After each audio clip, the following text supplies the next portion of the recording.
Students, हम लोगों ने कोऑर्डिनेशन केमिस्ट्री के लास्ट लेक्चर में आयोनाइजेशन आइसोमेरिज्म यानी कि आइसोमेरिज्म हम लोगों ने स्टार्ट किया था। और आइसोमेरिज्म में हम लोगों ने ये देखा था कि वो दो टाइप के होते हैं, एक स्ट्रक्चरल आइसोमेरिज्म और other is stereo isomerism. Stereo isomerism दो तरह के होते हैं, geometrical and optical isomerism in coordination compound, और स्ट्रक्चरल आइसोमेरिज्म डिफरेंट टाइप्स के होते हैं, linkage isomerism, ionisation isomerism, coordination isomerism, hydration isomerism. So there are the different types of isomerism. So now we will discuss one by one. So at first, ionization isomerism. To put the heading you on ionization isomerism. Ionization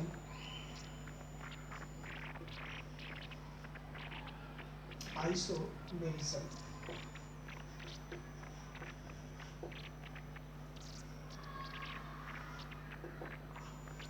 जैसे कि isomerism में आप लोगों ने पढ़ा था कि isomerism दो ऐसे कंपाउंड्स के बीच में राइज होते हैं जिनके मॉलिक्यूलर फॉर्मूले सेम होते हैं। तो यह जो कोऑर्डिनेशन कंपाउंड में आइसोमेरिज्म में राइज होंगे, तो यहाँ भी उन्हीं दो कोऑर्डिनेशन कंपाउंड्स के बीच में आइसोमेरिज्म में राइज होंगे जिनके मॉलिक्यूलर फॉर्मूले सेम होंगे। सो आयोनाइजेशन आइसोमेरिज्म को हम लोग डिफाइन कर सकते हैं, coordination compounds having same molecular formula but their properties are different due to different nature of ions present in its aqueous solution। यानी आयोनाइजेशन आइसोमेरिज्म किन्हीं दो कंपाउंड्स में है या नहीं, अराइज हो रहा है या नहीं अराइज हो रहा है, इसे पता करने के लिए आप क्या करेंगे, दोनों ही कंपाउंड्स को वाटर में डाल देंगे। वाटर में ऐड करने के बाद जो आयंस मिलेंगे वो यदि सेम है या डिफरेंट है। यदि वो आयंस डिफरेंट है तो उनकी प्रॉपर्टीज भी डिफरेंट होगी, और उनकी प्रॉपर्टीज डिफरेंट होने की जो रीज़न है वो आयंस है, डिफरेंट आयंस का प्रेजेंट होना इन एक्वस सॉल्यूशन में, तो वो एक दूसरे के आयोनाइजेशन आइसोमेरिज्म कहलाएंगे। यानी ionisation isomerism the coordination compounds, मैं लिख दे रहा हूँ, the coordination compounds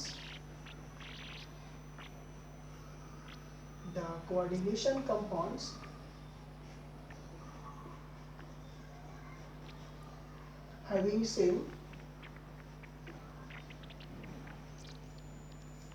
same molecular formula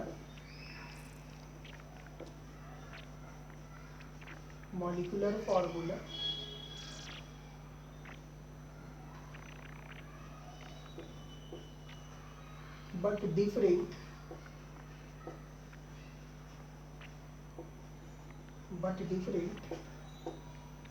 their properties due to different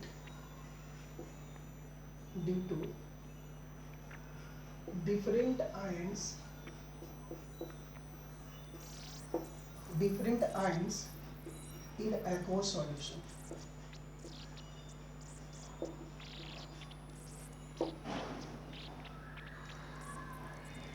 अब हमें ये पता करना है कि वो डिफरेंट आयन कैसे मिलेंगे, आप पता कैसे करेंगे। तो आपने देखा होगा जो आयनिक कंपाउंड्स होते हैं वो एक्वस सॉल्यूशंस में आयंस कैटायन और एनायंस प्रोवाइड करते हैं।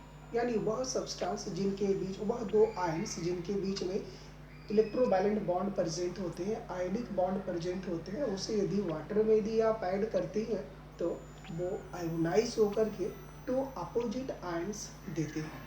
तो चलिए एक इसके एग्जाम्पल्स मैं लेता हूँ। CuSO4 Cl एक कंपाउंड्स है ऐसा, ClSO4, यहाँ एक और जोड़ लीजिए H2O होल 5 Cl, एक ये कंपाउंड है। दूसरे कंपाउंड है Cl H2O whole 5 Cl then SO4। यदि आपको ये कहा जाए कि आप बताइए क्या ये दोनों कोऑर्डिनेशन कंपाउंड्स के बीच में किस तरह का आइसोमेरिज्म अराइज हो, तो सबसे पहले आप ये डिसाइड कीजिए कि यहाँ इसमें कौन कटायन है और कौन एनायन है। तो नोमेनक्लेचर ऑफ कोऑर्डिनेशन कंपाउंड में आपने ये सीखा है कि फर्स्ट कटायन होता है, बाद वाला एनायन होता है, यानी इसमें ये कटायन है और ये एनायन है, इसमें ये कटायन है और ये एनायन है, राइट, बात आई समझ में। और इसलिए इन दोनों के बीच में आयनिक बॉन्ड होगा, इन दोनों के बीच में भी आयनिक बॉन्ड होगा। आपने पढ़ रखा है NaCl, Na cation, Cl anion, इन दोनों के बीच में आयनिक बॉन्ड है। जब इसे आप वाटर में ऐड करते हो तो क्या बनता है, Na plus and Cl minus, ऐसा बनता है कटायन और एनायन। तब देखिए यहाँ पर ये कटायन है और ये एनायन है, तो इसमें एक ये कटायंस मिलेंगे, ये एनायन मिलेंगे, यहाँ ये कटायन मिलेंगे और ये एनायन मिलेंगे। तो अब आप देखिए इसमें जो कटायन और एनायन मिलेंगे इन सभी का नेचर अलग अलग है। देखिए इसमें एक ये आयन मिलेंगे, दूसरा क्लोराइड आयन मिलेंगे। इसमें कौन से आयन मिलेंगे वो देख लीजिए, Cu H2O Cl होल 5 और SO4 आयन्स मिलेंगे। तो इन दोनों की मॉलिक्यूलर फॉर्मूला सेम है, copper copper, SO4 SO4, H2O H2O whole 5, एक Cl, मॉलिक्यूलर फॉर्मूला सेम है लेकिन इनके प्रॉपर्टीज डिफरेंट है। अब इनके प्रॉपर्टीज डिफरेंट होने के मेन रीजन क्या है कि इसे जब एक्वस सॉल्यूशन में डाला गया तो वह जो आयंस मिले हैं वह आयंस क्या है, डिफरेंट है। तो their properties are different due to different ions present in aqueous solution. So these two coordination compounds are ionization isomers to each other. यानी आपको जब कोई कंपाउंड्स दे दिया जाए तो उसमें पता करना हो कि क्या इसमें आयोनाइजेशन आइसोमेरिज्म अराइज होगा या नहीं होगा, तो आपको केवल ये देखना है कि इसे वाटर में डालने के बाद में क्या डिफरेंट आयंस मिलते हैं या नहीं मिलते हैं। यदि डिफरेंट आयंस मिलते हैं तो नो डाउट आयोनाइजेशन आइसोमेरिज्म का दोनों में रिलेशन होगा। अब इसमें एक इससे रिलेटेड एक बहुत ही इम्पॉर्टेंट क्वेश्चंस आते हैं। जैसे अब आपको कहा जाए कि इस के एक्वस सॉल्यूशन में यहाँ पर हम लोग सिल्वर नाइट्रेट का सॉल्यूशन ऐड करते हैं, यहाँ भी सिल्वर नाइट्रेट का सॉल्यूशन ऐड कर दें या बेरियम क्लोराइड का यहाँ ऐड कर देते हैं। चलिए बेरियम क्लोराइड का सॉल्यूशन यहाँ ऐड कर देते हैं, तो क्या होगा आपको ऐसा बताना होगा। तो देखिए बहुत ही सिंपल सी बात है। जैसे मान लिया आपके पास NaCl है, इस NaCl में यदि आप AgNO3 ऐड कर देते हैं तो क्या होता है बताइए। देखिए ये कटायन एनायन है, सिल्वर कटायन NO3 एनायन, तो सोडियम नाइट्रेट इसका कटायन इसके एनायन से सोडियम नाइट्रेट बनाएगा, सिल्वर क्लोराइड बनाएगा, ठीक है। तो यहाँ चलिए उसी तरह कीजिए, इसमें ये कटायन है और ये एनायन है, ये कटायन इसके एनायन से, तो क्या बनाएंगे सिल्वर क्लोराइड। और सिल्वर क्लोराइड वाइट कलर का होता है और ये वाइट प्रेसिपिटेट मिलता है, ठीक है। और यहाँ पर ये इसके जगह पर क्या आ जाएंगे, NO3 आ जाएंगे, ठीक है, इसमें NO3 मिल जाएंगे, ठीक है। यहाँ पर क्या मिलेगा, यहाँ Ba प्लस है, बेरियम प्लस है, सल्फेट माइनस है, तो यहाँ क्या मिल जाएंगे, बेरियम सल्फेट। और यह भी वाइट कलर का होता है, यह भी कैसा होता है, वाइट, वाइट PPT मिलता है इसका भी। यानी अब आपसे ऐसा भी क्वेश्चंस कहा जा सकता है कि इस कोऑर्डिनेशन कंपाउंड के कितने मोल की जरूरत होगी 1 मोल व्हाइट प्रेसिपिटेट ऑफ AgCl को मिलने के लिए। तो आप देखिए इसमें ये जो कोऑर्डिनेशन कंपाउंड है उसे वाटर में डालने के बाद में कितने मोल क्लोराइड आयंस मिले, 1 मोल। तो ये सिल्वर नाइट्रेट के कितने मोल, 1 मोल। तो यानी कि इसके 1 मोल सिल्वर क्लोराइड का प्रेसिपिटेट ऑब्टेन करने के लिए आपको 1 मोल इस कोऑर्डिनेशन कंपाउंड की जरूरत पड़ेगी। ठीक उसी तरह से यहाँ क्वेश्चंस दिया जा सकता है, बेरियम सल्फेट की कितनी मोल्स बनेंगे यदि इसके 2 मोल ले लें या इसके 2 मोल ले लें। इस तरह से क्वेश्चंस आपको स्टोइकियोमेट्री पर बेस्ड क्वेश्चंस भी पूछे जा सकते हैं। तो ये थे आपके आयोनाइजेशन, आइसोमेरिज्म। ध्यान दीजिए, मैं एक बार फिर से समझा रहा हूँ। आयोनाइजेशन, आइसोमेरिज्म कोऑर्डिनेशन कंपाउंड्स में तब ही केवल तब अराइज होता है जब कोऑर्डिनेशन कंपाउंड की मॉलिक्यूलर फॉर्मूले तो सेम होते हैं, लेकिन आयोनाइज होने के बाद डिफरेंट आयंस मिलते हैं। यदि 2 कोऑर्डिनेशन कंपाउंड्स में को एक्वा सॉल्यूशन में डालने के बाद यदि डिफरेंट आयंस मिलते हैं तो उनकी प्रॉपर्टीज डिफरेंट होगी due to the presence of different ions in aqua solution. And such type of coordination compounds are said to be ionization. We can say that these 2 coordination compounds are ionization isomers to each other. Next coordination, ये isomerism, structural isomerism, linkage isomerism. Other is linkage isomerism. Second, linkage isomerism.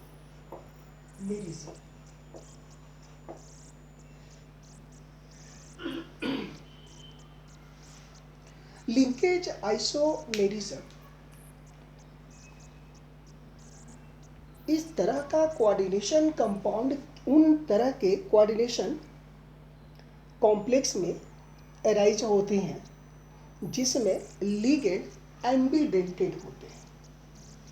कोई ऐसे coordination compounds हो जिसमें एम्बीडेंटेड ligands हो, तो जब ligands एम्बीडेंटेड होंगे तो उसमें लिंकेज आइसोमेरिज्म अराइज होंगे। यानी फर्स्ट पॉइंट, कोऑर्डिनेशन कंपाउंड्स, देखिए compounds, coordination compounds, coordination compounds, coordination compounds having same molecular formula but different properties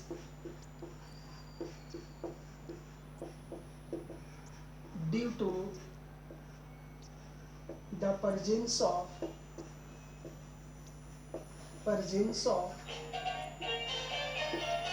ambidented ligands।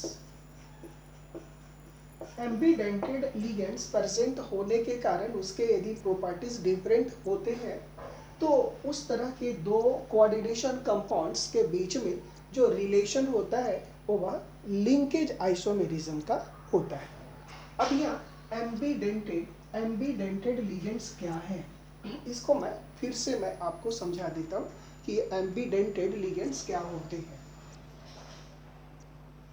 एम्बीडेंटेड ligands is a monodentate ligands,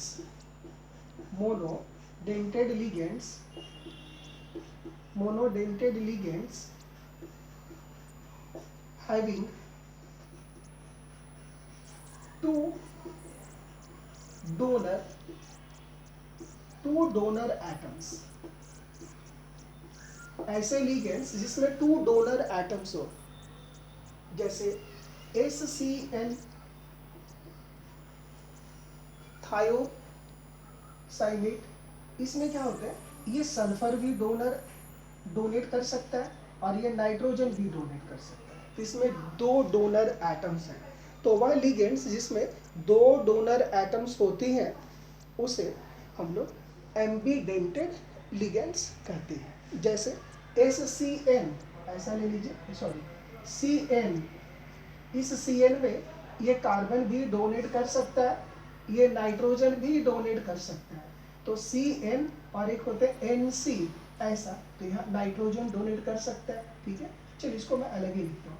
तो ये नाइट्रोजन भी डोनेट कर सकते हैं और कार्बन भी डोनेट कर सकते हैं। तो लेकिन है मोनोडेंटेड, तो वह मोनोडेंटेड लिगेंड्स जिसमें दो डोनर एटम्स होते हैं, दो ऐसे एटम्स होते हैं जो कि सेंट्रल मेटल एटम को इलेक्ट्रॉन पेयर डोनेट करते हैं for the formation of coordinate bond. तो यदि दो ऐसे कोऑर्डिनेशन कंपाउंड्स हो जिनके मॉलिक्यूलर फॉर्मूले सेम हो, लेकिन उसके जो लिगेंड्स प्रेजेंट हैं वह लिगेंड्स कैसे हो, एम्बीडेंटेड हो।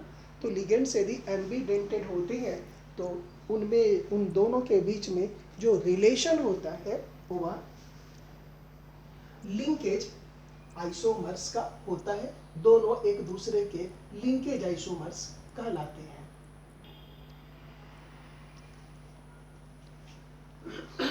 तो हम लोग लिंकेज आइसोमेरिज्म पढ़ रहे थे।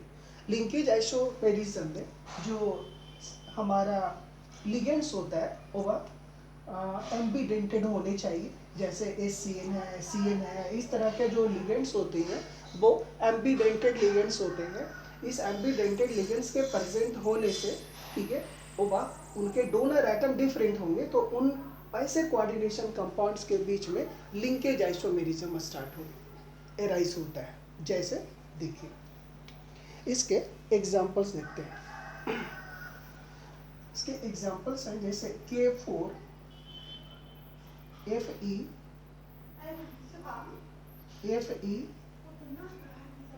Cl whole 6, K4 FeCN whole 6, K4 FeCN whole 6 and K4 Fe NC whole 6। ये देखिए, ये दो कंपाउंड्स हैं।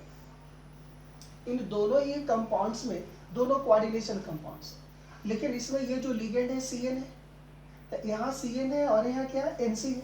यानी यहाँ कोऑर्डिनेटिंग जो एटम्स है, जो कोऑर्डिनेट बॉन्ड बनाया वो नाइट्रोजन है, यहाँ जो कोऑर्डिनेट बॉन्ड बनाया वो क्या है, कार्बन है।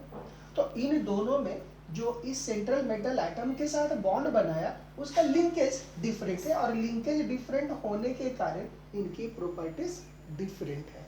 सो इसलिए ऐसे ही कोई दो कोऑर्डिनेशन कंपाउंड्स हो तो उनके बीच में लिंकेज आइसोमेरिज्म स्टार्ट होते हैं। लिंकेज आइसोमेरिज्म एराइज होंगे। तो इस तरह से हो गया linkage isomerism. Next, hydration isomerism. Third isomerism is hydration isomerism. Hydration isomerism.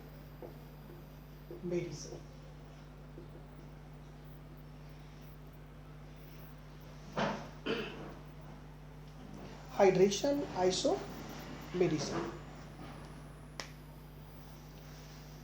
हम लोग को ये पता है कि जो वाटर है वह न्यूट्रल लिगेंड के जैसे बिहेव करते हैं। साथ साथ वाटर ऑफ न्यूट्रल लिगेंड के जैसे बिहेव करते हैं, साथ साथ वाटर ऑफ हाइड्रेशन के जैसे भी वो बिहेव करते हैं। अब जैसे कोई हमारे पास ऑर्गेनिक, कोई हमारे पास कोऑर्डिनेशन कंपाउंड्स, तो हाइड्रेशन आइसोमेरिज्म क्या होता है देखिए उसके जो इस तरह के होते हैं, जैसे मान लेते हैं कोई एक कॉम्प्लेक्स है आपके पास जो कि इसमें मेटल एटम्स हैं, दूसरे एक लिगेंड्स हमने लिया L और इसके नंबर X हैं, और यहाँ पर ये निगेटिव आयंस हैं, और उसके बाद ये वाटर है H2O। तो जो हाइड्रेशन आइसोमेरिज्म होगा, ठीक है, होगा इस तरह का उसका स्ट्रक्चर होगा, तो उनके बीच में एराइज हो सकते हैं, अदरवाइज नहीं होंगे। दूसरी बात, अब ये कहने का मतलब ये जो हाइड्रेशन आइसोमेरिज्म के लिए ये कंडीशन क्यों जरूरी है? तो हाइड्रेशन आइसोमेरिज्म कहने के लिए उसमें क्या होते हैं कि नंबर ऑफ जो हाइड्रेटेड मॉलिक्यूल होते हैं वो डिफरेंट होने के कारण उनके प्रॉपर्टीज डिफरेंट होते हैं, और हाइड्रेटेड मॉलिक्यूल डिफरेंट होने के कारण उनके प्रॉपर्टीज जब डिफरेंट होंगे तो ऐसे कोऑर्डिनेशन कंपाउंड्स, दो कोऑर्डिनेशन कंपाउंड्स हो तो उनके बीच में हाइड्रेशन आइसोमेरिज्म अराइज होगा। अब यहाँ पर ये देखना है कि ये आपका कैटायन है, यह एनायन है, ये आपका हाइड्रेशन ऑफ वाटर है। तो ये जो वाटर मॉलिक्यूल है यह एनायन है, तो ये एनायन होना बहुत जरूरी है। यहाँ पे एनायन नहीं होगा तो फिर ये हाइड्रेशन आइसोमेरिज्म एराइज इनके बीच में नहीं होगा। अब जैसे देखिए क्यों नहीं होगा, ये जो एनायन है वो अरेंज होते हैं इस तरह से, देखिए ये एनायन का अरेंजमेंट है। अब ये जब एनायंस अरेंज हैं, ठीक है, तो इनके बीच में जो छोटे छोटे ये सारे होल हैं, इसी में वाटर मॉलिक्यूल प्रेजेंट होते हैं और ये हाइड्रेटेड होता है। यानी हाइड्रेशन आइसोमेरिज्म के लिए यहाँ एनायन होना जरूरी है, क्योंकि जब एनायन नहीं होगा तो फिर ये अरेंज नहीं होंगे, तो यहाँ पर जो इंटरस्टिशियल साइट, ये जो साइट है उसको बोलते हैं इंटरस्टिशियल साइट। इंटरस्टिशियल साइट, तो इंटरस्टिशियल साइट नहीं होगा तो इसमें वाटर मॉलिक्यूल आएंगे ही नहीं आएंगे, तो ये यहाँ एनायन का होना बहुत ही जरूरी है हाइड्रेटेड आइसोमेरिज्म एराइज होने के लिए। अब जैसे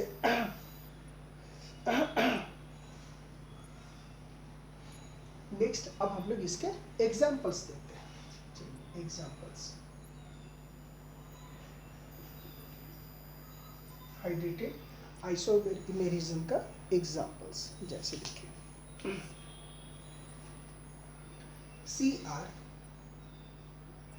H2O whole 5, Cr H2O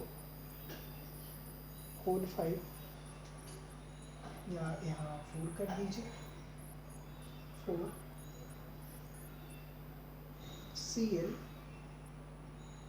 ClH2O, ऐसा, ठीक है, एक कोऑर्डिनेशन कंपाउंड। अब इस कोऑर्डिनेशन कंपाउंड में आप देखिए इसको यहाँ Cl को 3 कर दीजिए, 3 4, ठीक है। चलिए अब यहाँ पर यहाँ से हटा लेते हैं। अब हाइड्रेटेड आइसोमेरिज्म यदि इसका एरे लिखना है तो कैसे कैसे हो सकता है, देखिए यहाँ पर एनायन है, हाँ, तो यहाँ Cl3 है, अब एक Cl को अंदर करते हैं तो देखिए ये ऐसे हो सकते हैं CrH2O, ठीक है, H2O, तो यहाँ पर तो 4 थी ना, यहाँ पर अब ज़्यादा करना होगा ना, 6 कर दीजिए, ठीक है। अब क्या करना है, ये H2O इसको 5 कीजिए, एक घटाइए, एक इसको अंदर लाइए, Cl, ठीक है। अब यहाँ H2O और यहाँ भी H2O था, पहले से भी वहाँ H2O है, ठीक है। अब यहाँ पर ये क्या करते हैं, एक H2O को बाहर लाएंगे तो यहाँ कितना बचा, Cl2 H2O होल ट्वाइस, ऐसा।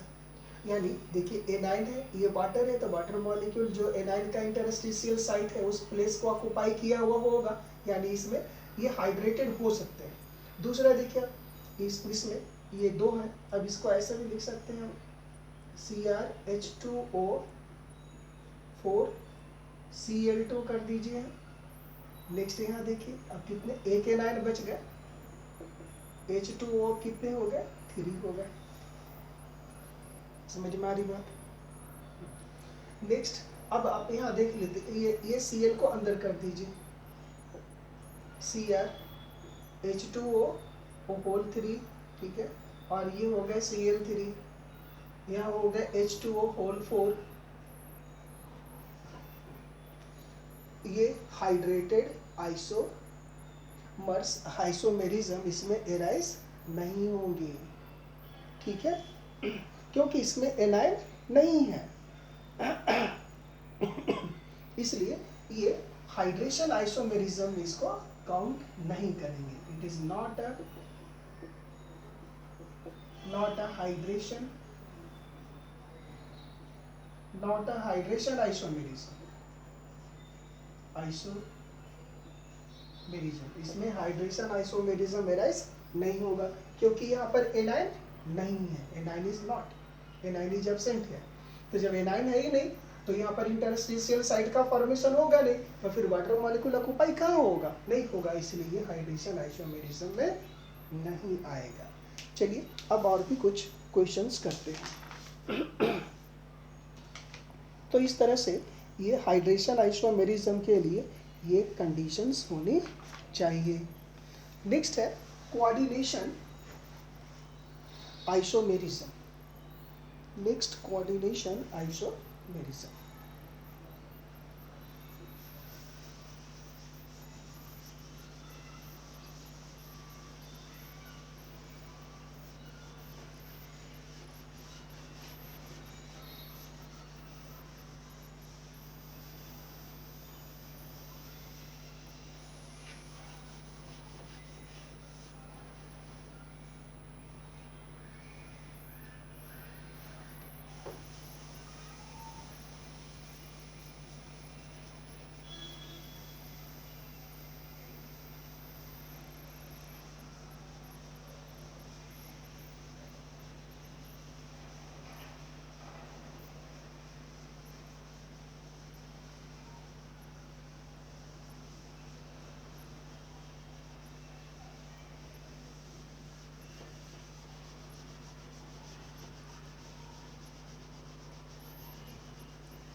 Next coordination isomerism.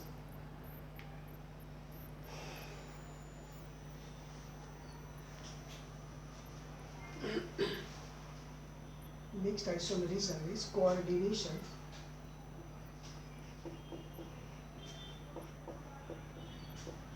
isomerism.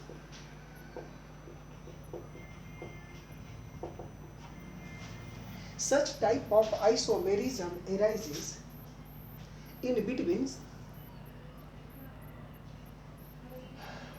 such type of coordination compounds in which cation and anion both are complex. जैसे अभी तक हम लोगों ने जो एग्जाम्पल्स देखा उसमें कटायन कॉम्प्लेक्स थे, एनायन कॉम्प्लेक्स नहीं थे। लेकिन ये जो आइसोमेरिज्म है, कोऑर्डिनेशन आइसोमेरिज्म, ये उन्हीं दो कंपाउंड्स के बीच में, उन्हीं कंपाउंड्स में एराइज होता है जिसमें कटायन और एनायन दोनों ही कॉम्प्लेक्स होते हैं। तो जब कटायन और एनायन दोनों ही कॉम्प्लेक्स होंगे तभी ये एराइज हो सकता है। अब देखिए क्यों एराइज होता है। तो इसमें क्या होता है, due to the exchange of ligands in both the complex. तो यहाँ पर हो गया इट, ये जो है ना, it arises due to the exchange of ligands, due to the exchange of ligands. Ligands के एक्सचेंज होने के कारण ये अराइज होते हैं। जैसे देखिए इसके एग्जांपल्स हम लोग लेते हैं।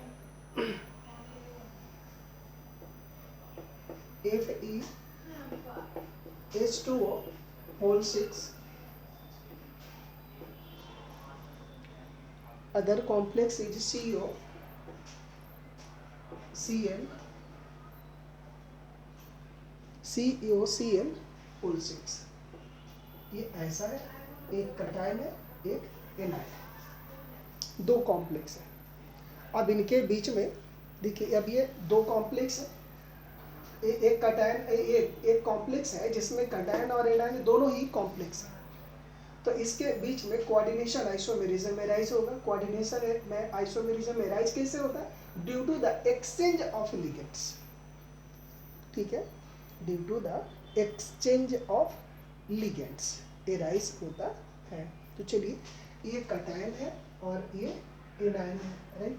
चलिए अब यहाँ पर हम लोग आगे की ओर इसको, यदि क्वेश्चन आ जाए कि इसमें कितने आइसोमेरिज्म होंगे वो आपको निकालना हो तो आपको निकालना होगा। चलिए सबसे पहले निकालते हैं इसका कोऑर्डिनेशन नंबर। ये तो पता चल गया कि ये कटायन है और ये एनायन है, ठीक है। तो पहले जो मेटल है उसका कोऑर्डिनेशन नंबर निकालते हैं। तो चलिए कोऑर्डिनेशन नंबर निकाल लीजिए पहले। तो ये x है, इसका x मान लीजिए, ठीक है। H2O न्यूट्रल होता है तो x प्लस 0 × 6, ठीक है। चलिए अब यहाँ पर आ जाइए, ये दोनों मिल करके न्यूट्रल होंगे, ठीक है।